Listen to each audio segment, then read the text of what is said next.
Marudhar education group में आपका स्वागत है। BSc first year botany chapter चल रहा था हमारा नो स्टॉक में इसकी स्ट्रक्चर पढ़ी थी। स्ट्रक्चर के नेक्स्ट आज का हमारा टॉपिक है रिप्रोडक्शन इन नो स्टॉक में जनन। नेक्स्ट टॉपिक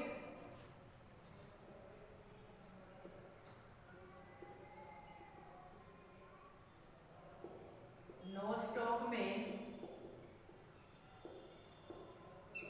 जनन।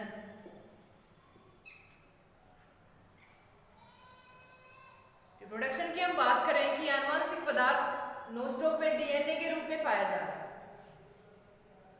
जो साइनोबैक्टीरिया ग्रुप बताया था ओसिलेटोरियर उसमें कि पीढ़ी एकांतरण नहीं पाया जाता। क्यों नहीं पाया जाता? क्योंकि इसमें सेक्सुअल रिप्रोडक्शन क्या होता है? अनुपस्थित होता है। तो ऐसे ही नो स्टॉक में सेक्सुअल रिप्रोडक्शन का अभाव होता है। इसमें रिप्रोडक्शन दो टाइप से होता है। कौन कौन सा? फर्स्ट कायिक जनन,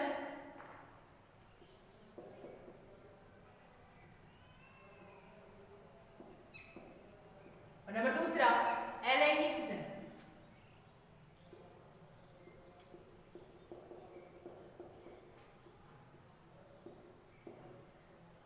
लैंगिक जनन का क्या होता है? इसमें अभाव होता है। नंबर फर्स्ट में हम बात करें कि कायिक जनन। कायिक जनन नो स्टॉक में दो टाइप से होता है। दो टाइप से कौन कौन से?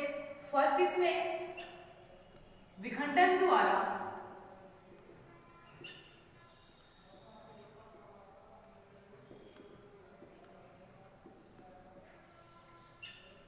नो स्टॉक भी किसके रूप में पाया जा रहा है? ट्राइकोम के रूप में पाया जा रहा है, तंतु के रूप में। कि नो स्टॉक का जो ट्राइकोम है या तंतु है वो खंडों में टूट जाता है। प्रत्येक खंड एक नए ट्राइकोम का क्या कर लेते हैं? निर्माण कर लेते हैं। एक तंतु था वो बहुत सारे खंडों में टूट गया। इस क्रिया को क्या बोलेंगे? विखंडन। और विखंडन हुआ किन किन कारणों के द्वारा? जल में उपस्थित है, एक तो जलीय तरंगों के कारण, या जो जल में जो यान चल रहे हैं, पानी के जहाज चल रहे हैं, या तेज गति की तेज जो धाराएं बह रही हैं जलीय तरंगों के कारण, जो इनका थैलस है किस में टूट जाता है? खंडों में टूट जाता है। नेक्स्ट कि जलीय जो जीव जंतु हैं, जीव है, उनके काट लेने पर इनका तंतु क्या हो जाएगा? टूट गया, टुकड़ों में, खंडों में बट गया। प्रत्येक खंड क्या करता है? नए ट्राइकोम का क्या कर लेता है? निर्माण कर लेता है। नेक्स्ट तीसरा टाइप कि विखंडन की क्रिया का कि ट्राइकोम की कोई भी कोशिका मृत हो गई, वो मृत कोशिका उस ट्राइकोम को खंडों में तोड़ देती है। तो विखंडन की क्रिया तीन प्रकार से होती है। तो जलीय तरंगों के कारण, दूसरा जलीय जीवों के कारण, और नंबर तीसरा कोशिका के मृत हो जाने के कारण। जो ट्राइकोम है वो किसमें टूट जाता है? खंडों में। तो प्रत्येक खंड एक नए तंतु का क्या कर लेता है? निर्माण कर लेता है। ये हुआ विखंडन द्वारा जनन। नंबर सेकंड की हम बात करें इसमें कायिक जनन में हार्मोगोनिया द्वारा। हार्मोगोनिया द्वारा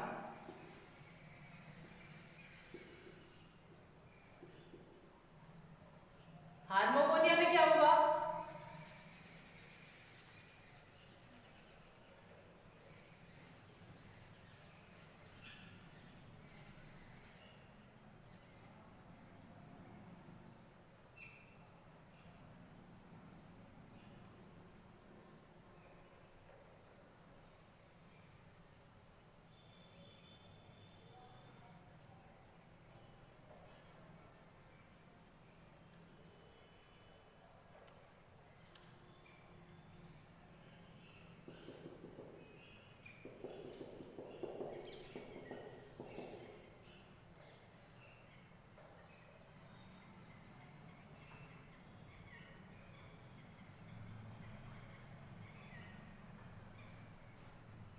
ये है नो स्टॉक का ट्राइकोम।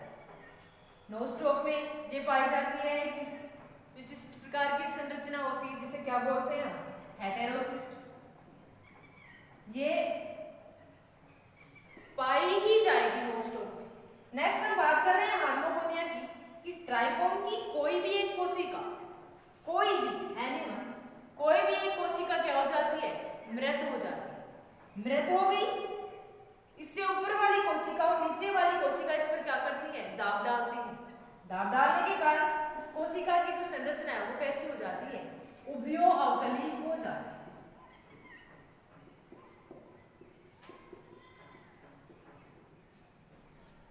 मृत हो गई ये कोशिका, ऊपर वाली कोशिका और नीचे वाली कोशिका ने दाब डाला, जिसके कारण इसकी आकृति कैसी हो गई, उभयो अवतली हो जाती है। कुछ समय बाद में ये कोशिका फूल जाती है, फूल कर ट्राइकोम को किसमें तोड़ देती है, खंडों में तोड़ देती है। जो प्रत्येक खंड बना उसे क्या कहेंगे हम, हार्मोगोन।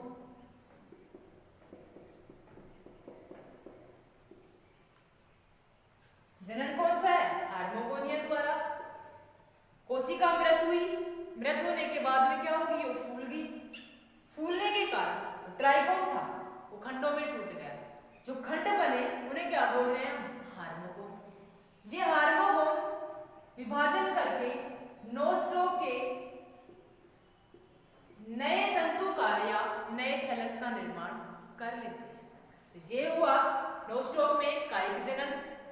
कायिक जनन दो प्रकार से हो रहा है, कौन कौन सा, एक तो विखंडन द्वारा, ट्राइकोम खंडों में टूट जाए वो तो हुआ विखंडन। खंड, प्रत्येक खंड एक नए तंतु का निर्माण कर लेते हैं। विखंडन की क्रिया हुई तीन कारणों से, जलीय तरंगों के कारण और जलीय जीवों के काट लेने के कारण और कोशिका के मृत हो जाने के कारण। नंबर दूसरा, हार्मोगोनिया की कोई भी एक कोशिका मृत होगी जिस पर ऊपर वाली कोशिका और नीचे वाली कोशिका दोनों क्या करती हैं, दाब उत्पन्न करती हैं, जिसके कारण इसकी संरचना कैसी होगी, उभयोअवतली हो जाती है। कोशिका थोड़े टाइम के बाद, थोड़े समय के बाद में फूल कर इस ट्राइकोम को किसमें तोड़ दिया, खंडों में तोड़ दिया। जो खंड बने उन्हें क्या बोला, हार्मोगोन। ये हार्मोगोन नोस्टॉक के नए थैलस का क्या कर लेते हैं, निर्माण कर लेते हैं। नेक्स्ट हम बात करें इसमें कि अलैंगिक जनन ये कैसे होता है। नोस्टॉक में और ओसिलेटोरिया में कायिक रिप्रोडक्शन सेम। ओसिलेटोरिया में भी जनन की क्रिया विखंडन और हार्मोगोनिया के द्वारा होती है। उसमें सेक्सुअल और एसेक्सुअल रिप्रोडक्शन का अभाव होता है। ग्रुप के कौन सा है, साइनोबैक्टीरिया ग्रुप का ही है, लेकिन जनन में क्या पाई जाती है, इसमें विभिन्नताएं पाई जाती है।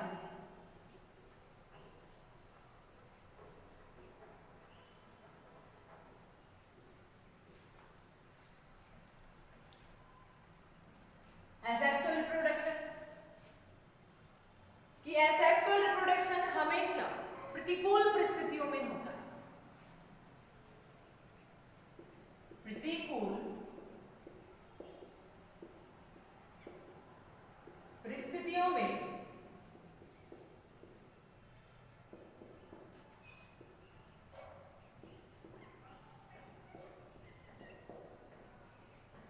होता है। अनुकूल परिस्थितियों में अलैंगिक जनन की क्रिया नहीं होती है। कौन सी में होती है, हमेशा प्रतिकूल परिस्थितियों में ही होती है। प्रतिकूल परिस्थितियों में अलैंगिक जनन दो प्रकार से हो रहा है, किसमें, नोस्टॉक। फर्स्ट, निश्चेष्ट बीजाणु द्वारा,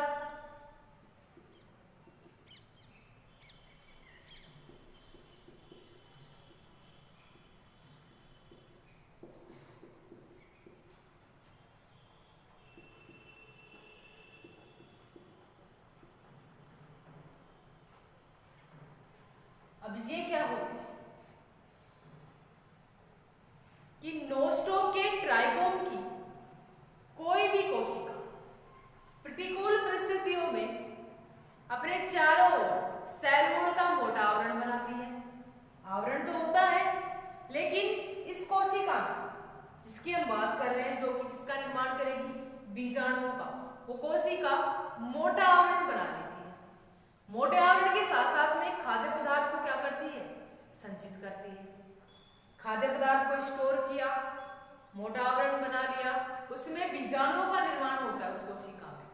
उन्हें क्या बोलते हैं हम, निश्चेष्ट बीजाणु। अब ये निश्चेष्ट बीजाणु क्या करते हैं, उस मोटे आवरण को या उस कोशिका भित्ति को तोड़कर कहाँ जाते हैं, बाहर आ जाते हैं, एनवायरमेंट में आ गए।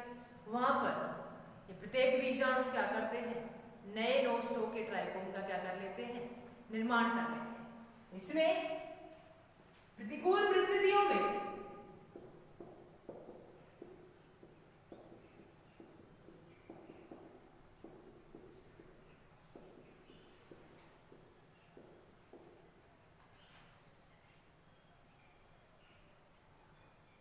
नोस्टोक के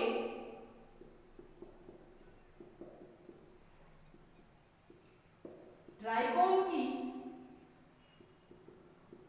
कोशिका अपने चारों ओर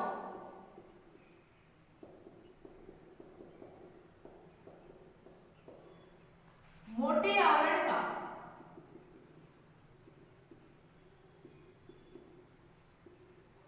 मोटा आवरण को भी कौन सा, सेल वॉल,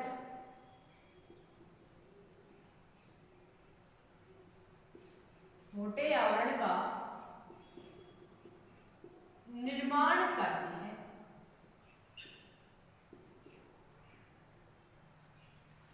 इसके साथ इस कोशिका में अत्यधिक मात्रा में संचित खाद्य पदार्थ उपस्थित होता है।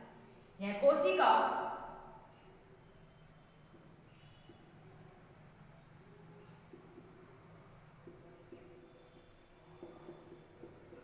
अधिक मात्रा में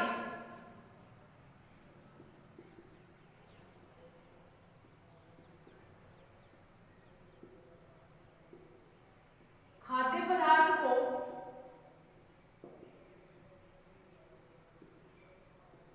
संचित करती है। आवरण भी बना लिया अपने चारों ओर मोटा किसका, सेल वॉल का, और संचित खाद्य पदार्थ भी क्या है, अन्य कोशिकाओं की तुलना में अधिक है। ऐसे बोले कि कोशिका बहुत अधिक मात्रा में खाद्य पदार्थ को क्या करती है, स्टोर करती है। इस कोशिका से बीजाणुओं का निर्माण होता है। कौन से, निश्चेष्ट बीजाणुओं का।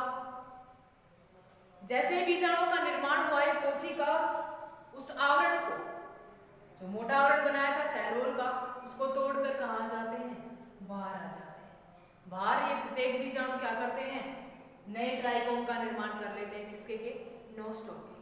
तो इसमें इस कोशिका में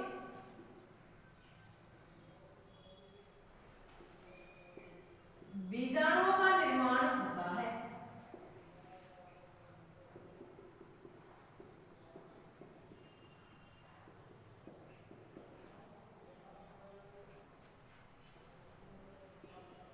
जो आवरण को तोड़कर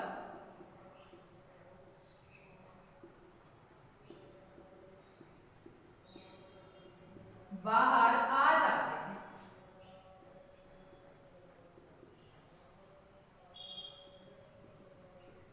तथा नए ट्राइकोम का निर्माण करते हैं।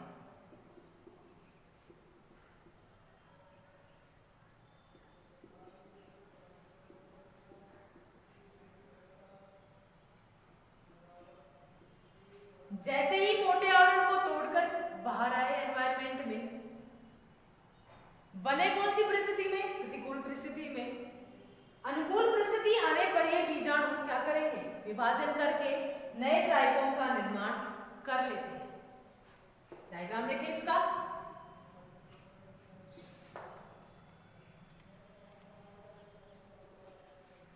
एक कंडीशन और इसकी, डायग्राम से पहले एक कंडीशन और, कि निश्चेष्ट बीजाणु का निर्माण हमेशा नोस्टोक के थैलस में हेटेरोसिस्ट कोशिका पाई जाती है या हेटेरोसिस्ट संरचना पाई जाती है। तो इस बीजाणु का निर्माण या तो हेटेरोसिस्ट से ऊपर की ओर होगा या नीचे की ओर होता है। डायग्राम में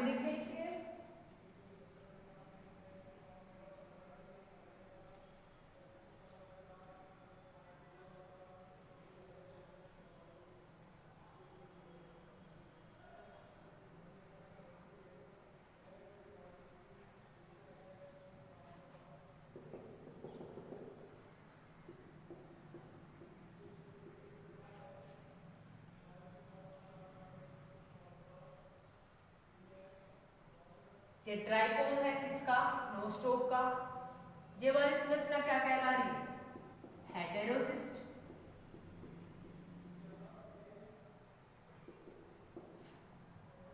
हेटेरोसिस्ट के नीचे की ओर कंडीशन क्या थी कि निश्चेष्ट बीजाणु का निर्माण या तो इस कोशिका के ऊपर की ओर होगा और या नीचे की ओर होता है। ये कौन से बीजाणु हैं? निश्चेष्ट बीजाणु होते हैं।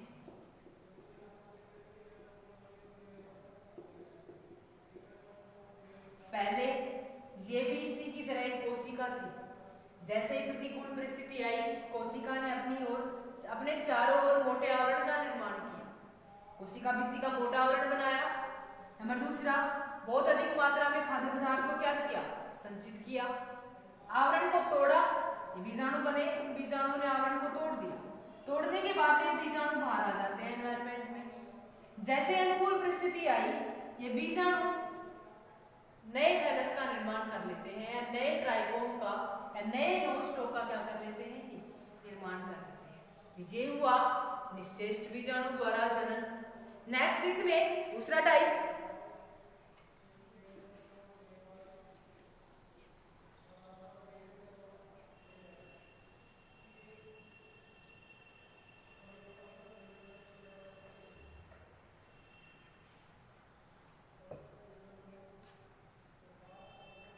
अंतः बीजाणु द्वारा।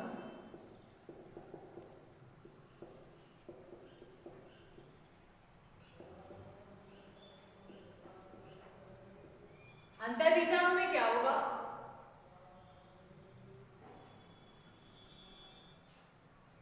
जो हार्मोगोनिया बने, हार्मोगोनिया अलग है, हेटेरोसिस्ट अलग है। हार्मोगोनिया आ गया कायिक जनन में, उसको तो छोड़ो। नेक्स्ट इसमें जो स्पेशल संरचना थी हमारी हेटेरोसिस्ट। हेटेरोसिस्ट का कोशिका द्रव्य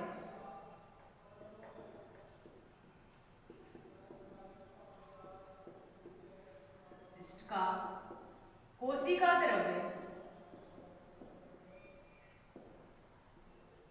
खंडों में बंट जाता है।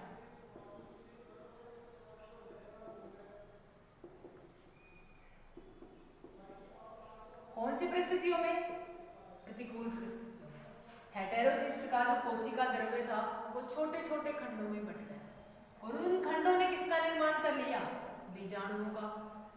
जैसे ही इनकी संख्या ट्राइकोम में या उस कोशिका में अधिक हुई तो ये आवरण को तोड़ेंगे, सेल वॉल पाई जा रही है बाहर की ओर।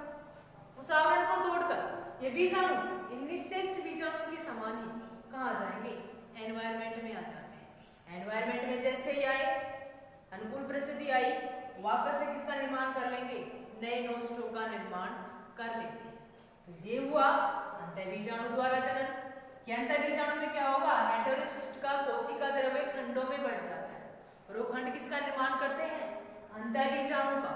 यह अंतः बीजाणु आवरण को तोड़कर बाहर आ जाते हैं और जैसे ही अनुकूल परिस्थिति आई, ट्राइकोम या नोस्टोक, नए नोस्टोक का क्या कर लेते हैं? निर्माण कर लेते हैं। ये हुआ नोस्टोक में जनन। दो टाइप से, एक तो वेजिटेटिव रिप्रोडक्शन और दूसरा एसेक्सुअल रिप्रोडक्शन। वेजिटेटिव रिप्रोडक्शन हुआ विखंडन और हार्मोगोनिया के द्वारा। ओसिलेटोरियम भी सेम होता है। नेक्स्ट अलग क्या था कि अलैंगिक जनन में निश्चेष्ट बीजाणु बने और अंतः बीजाणु बने। निश्चेष्ट बीजाणु में ये बात ध्यान में रखनी है कि शॉर्ट क्वेश्चन में पुटअप हो जाए कि निश्चेष्ट बीजाणु का निर्माण होता कहाँ पे? या तो हेटेरोसिस्ट के ऊपर की ओर होगा या हेटेरोसिस्ट के नीचे की ओर होता है। ये कंडीशन है इसकी। ये हुआ नोस्टोक में जनन।